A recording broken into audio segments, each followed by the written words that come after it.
जय हिंद दोस्तों, कैसे हैं आप सभी लोग। आई होप अच्छे ही होंगे। दोस्तों आज की क्लास में हम अनुपात को निकालना सीखेंगे बहुत ही आसान तरीके से। तो ये जो क्वेश्चन है वो फर्स्ट टाइप का है। तो a ratio b equal to 2 ratio 3, b ratio c equal to 1 ratio 2, c ratio d equal to 3 ratio 2। हमको फाइंड करना है a ratio b ratio c ratio d, इसका मान क्या होगा। तो सबसे पहले आप वैल्यू को लिखना सीखिए। तो a ratio v equal to क्या है 2 रेशियो 3। उसके बाद b रेशियो c, तो b जो है वो b के नीचे ही आना चाहिए। b ratio c equal to 1 ratio 2। उसके बाद c ratio d equal to 3 ratio 2।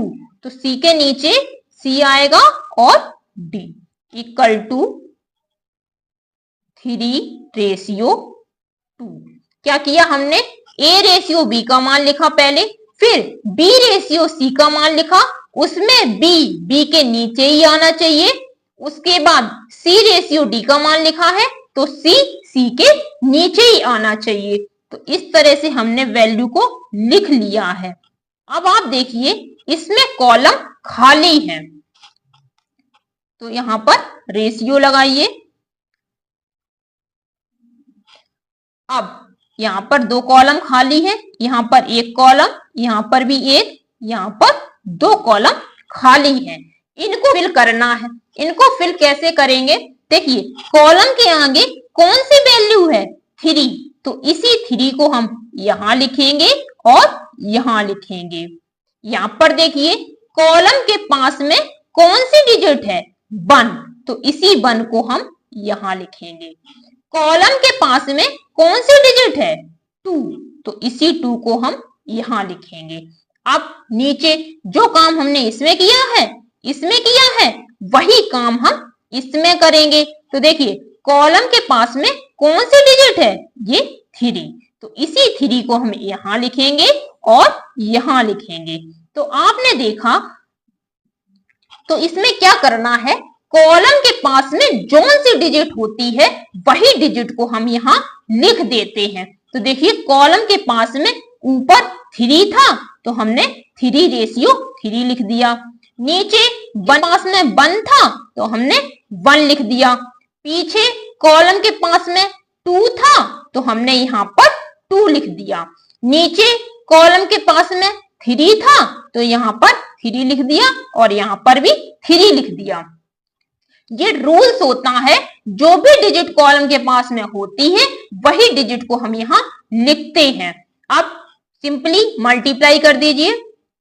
3 2 जा 6, 6 2 जा 12 रेशियो 3 2 जा 6, 6 3 जा 18, 3 3 जा 9, 2 3 जा 6।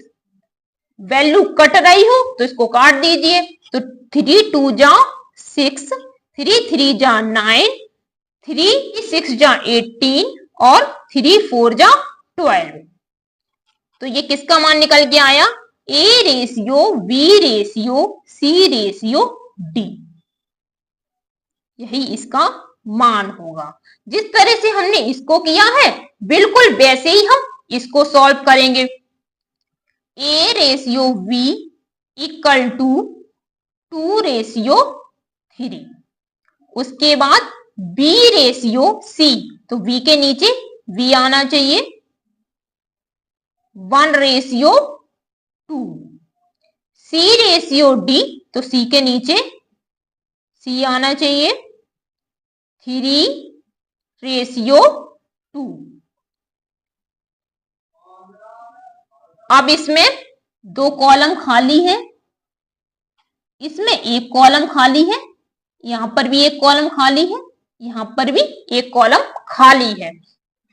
अब क्या करेंगे, कॉलम के पास में कौन सी डिजिट है 3, तो यहां पर भी 3 लिखेंगे और यहां पर भी 3 लिखेंगे। यहां पर कॉलम के पास में कौन सी डिजिट है 4, तो यहां पर भी 4 लिखेंगे और यहां पर देखिए कॉलम के पास में कौन सी डिजिट है 2, तो यहां पर भी 2 लिखेंगे।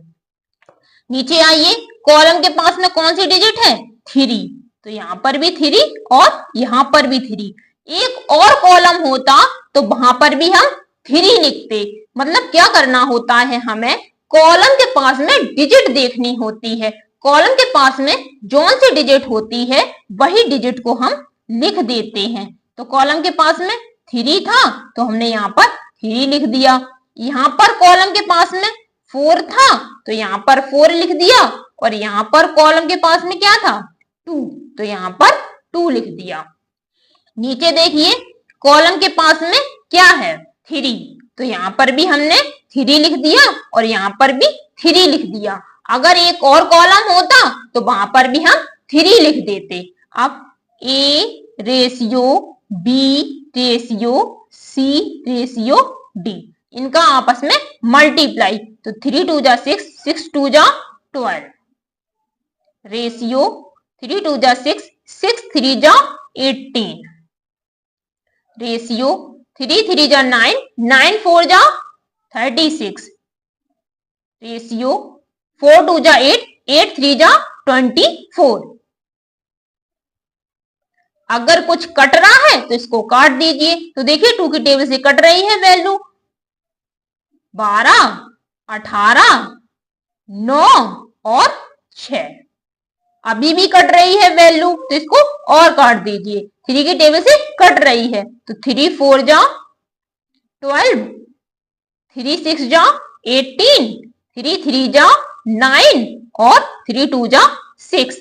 अब आपको एग्जाम में क्या मिलेगा? देखिए, या तो फिर ऑप्शन में ये आंसर मिलेगा, या फिर ऑप्शन में ये आंसर मिलेगा, या फिर ऑप्शन में ये आंसर मिलेगा।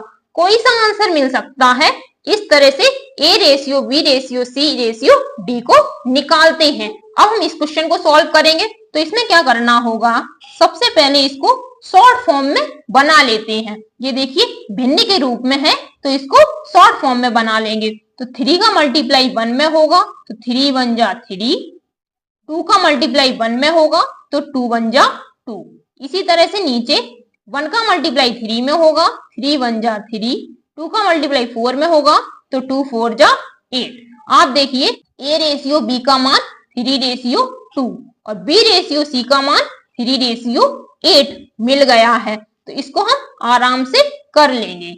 A ratio B equal to 3 ratio 2, B ratio C equal to 3 ratio 8। अब इस जो कॉलम है वो खाली है तो इनको फिल कैसे करेंगे? कॉलम के आगे कौन सी डिजिट है? 2, तो इसी को हम यहाँ लिख देंगे। यहाँ पर भी देखिए कॉलम के पास में कौन सी डिजिट है? 3, तो यहाँ पर हम लिख देंगे। रेशियो में क्या करना होता है? कॉलम के पास में जौन सी डिजिट होती है उसी डिजिट को लिख देते हैं। अब मल्टीप्लाई 8 2 जा 16, 3 2 जा 6 और 3 3 जा 9। ये मान निकल के आया A ratio B ratio C equal to 9 ratio 6 ratio 16। इसी तरह से इसको देखिए A ratio B equal to 2/5 ratio 3/2, B ratio C equal to 1/4 ratio 2/3। तो पहले इसको इस फॉर्म में बना लेते हैं। तो क्या करेंगे? क्रॉस मल्टीप्लाई, तो 2 2 जा 4, 3 5 जा 15। इसी तरह से इसको करेंगे 1 का मल्टीप्लाई 3 में तो 3 1 जा 3 और 2 4 जा 8। अब इसको लिख लीजिए A ratio B equal to 4 ratio 15, B ratio C equal to 3 ratio 8। अब आप देखिए कॉलम खाली है। जहां पर कॉलम खाली है वहां पर हम क्या करेंगे? कॉलम के पास में कौन सी डिजिट है? 15, तो यहाँ पर 15 लिखेंगे। यहाँ पर कॉलम के पास में कौन सी डिजिट है? 3, तो यहाँ पर 3 लिखेंगे।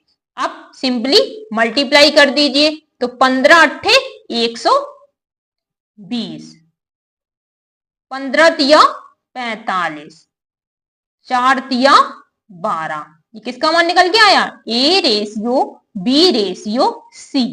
अगर वैल्यू कट रही है तो काट दीजिए, तो ये 3 की टेबल से कट रही है वैल्यू, तो 3 4 जा 12, 3 1 जा 3, 3 5 जा 15, 3 4 जा 12 और 0। तो A ratio B ratio C का मान 4 रेशियो 15 रेशियो 14 ये भी होगा।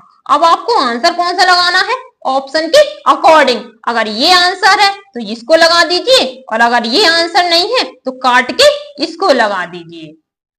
अब हम थर्ड टाइप के रेशियो को करना सीखेंगे। फर्स्ट और सेकंड टाइप के रेशियो को सीख चुके हैं, ये है थर्ड टाइप। तो 2A ratio 3B ratio 4C, A ratio B ratio C का मान फाइंड करना है। तो पहले हम A का मान निकालते हैं। तो जिस वैल्यू का मान निकालते हैं उस वैल्यू को छिपा लेते हैं। तो A का मान निकाल रहे हैं तो A को छिपा लेंगे, तो क्या बचेगा, ये दोनों, इन दोनों को कर देंगे आपस में मल्टीप्लाई, 3 4 जा 12, A का मान निकल आया।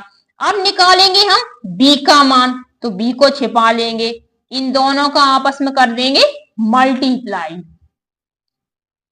कितना आएगा 4 2 जा 8। अब उसके बाद हम निकालेंगे C का मान, तो C को छिपा लेंगे, इन दोनों का आपस में कर देंगे मल्टीप्लाई, तो 3 2 जा 6। इसमें हम क्या करेंगे, जिस वैल्यू का हमें मान निकालना होता है उसी को छिपाते हैं। जैसे हमें A का मान निकालना था तो हमने A को छिपा लिया, बाद बाकी जो 2 डिजिट थे इनका आपस में कर दिया मल्टीप्लाई, तो 4 दिया 12, यही A का मान है। B का मान निकालना है तो B को छिपा लिया, इन दोनों का आपस में कर दिया मल्टीप्लाई, तो 4 दूनी 8। C का मान निकालना है तो C को छिपा लेंगे, इन दोनों का कर देंगे मल्टीप्लाई, तो 3 2 जा 6। इसमें कुछ नहीं होता है, जिसका मान निकालना होता है उसी को छिपा लेते हैं, जो 2 डिजिट बच जाती है उनका आपस में कर देते हैं मल्टीप्लाई। इसी तरह से इसको देखिए, A का मान निकालना है तो A को छिपा लेंगे, अब ये जो 2 डिजिट बची हैं इनका आपस में मल्टीप्लाई, 3 2 जा 6। रेशियो B का मान निकालना है तो B को छिपा लेंगे, इन दोनों का आपस में कर देंगे मल्टीप्लाई। तो यहां पर कुछ भी नहीं है तो हम यहाँ 1 मान लेंगे, जहां पर कुछ भी नहीं होता है वहां पर हम 1 मान लेते हैं। तो 3 का मल्टीप्लाई 1 में करेंगे, 3 1 जा 3। उसके बाद C का मान निकालना है तो C को छिपा लेंगे, इन दोनों का आपस में मल्टीप्लाई, तो 2 1 जा 2।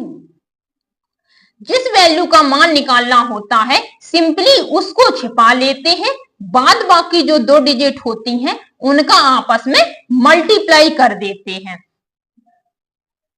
अब हम इसको सीखेंगे, ये है टाइप 4। तो 2 4 और 5 इनके लेंगे एलसीएम, तो जब हम इनके एलसीएम लेंगे तो हमको मिलेगा 20। उसके बाद हम क्या करेंगे, 2 का डिवाइड 20 में, तो जब डिवाइड 20 में करेंगे तो हमको मिलेगा 10। फिर 4 का डिवाइड 20 में करेंगे तो हमको मिलेगा 5। फिर 5 का डिवाइड 20 में करेंगे तो हमको मिलेगा 4। तो क्या आंसर मिला हमको, 10 रेशियो 5 रेशियो 4। सबसे पहले हम इन तीनों का एलसीएम लेंगे, हमको मिलेगा 20। फिर उसके बाद 2 का डिवाइड तो 10 मिला, 4 का डिवाइड तो 5 मिला, और 5 का डिवाइड तो 4 मिला। ये जो ऊपर वाली डिजिट है यही इसका रेशियो हो जाएगा। इसी तरह से इसको देखिए, इसमें भी हम 2 3 4 का एलसीएम लेंगे तो हमको मिलेगा 12। इसमें क्या किया था, 2 का डिवाइड 20 में, 4 का डिवाइड 20 में, 5 का डिवाइड 20 में, वही काम हम इसमें करेंगे 2 का डिवाइड 12 में, तो 2 6 जा 12, 3 का डिवाइड 12 में, 3 4 जा 12, 4 का डिवाइड 12 में, तो 4 3 जा 12। तो A ratio B ratio C equal to 6 ratio 4 ratio 3, यही इसका आंसर है। आई होप आपको रेशियो समझ में आए होंगे दोस्तों वीडियो कैसी लगी है? वीडियो अच्छी लगी हो तो वीडियो को लाइक करिए, चैनल को सब्सक्राइब करिए और वीडियो को वॉच करने के लिए धन्यवाद दोस्तों।